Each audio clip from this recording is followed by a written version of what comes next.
Hey everyone, welcome back to Bear's Workshop. We are at Lucid Motors in Casa Grande, Arizona for the 8th perimeter flyover, of the factory. We're still doing perimeter videos until we hash out some sort of agreement with Lucid Motors. The main issue is safety, but the irony of this is every time we go there, security comes out and wants to have conversations while we're flying. They're nice and polite, but they're creating a safety risk by distracting the pilot. As always, we were not on their property and did not fly over everyone, but to have 2 trucks come out every time we're there, it's not necessary. In today's video, we're going to see that the parking lot has plenty of employee cars. I'm sure everyone is hard at work getting the Lucid Air closer to production. We're also going to see a lot of the wheel tractor scrapers doing their thing. There's a fleet of them working together. We made a nice time lapse of this. We hope you enjoy it.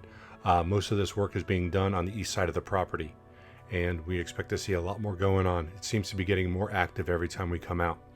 If you like this video, please hit that like button, share it with your friends so everyone can see it. If you want to see more content like this in the future, please hit that subscribe button. And if you want to help support this channel so that we can keep doing this, please check out our Patreon account down below. It's in the description. There's a link right there. We love our patrons and we appreciate them very much. Now, let's go fly.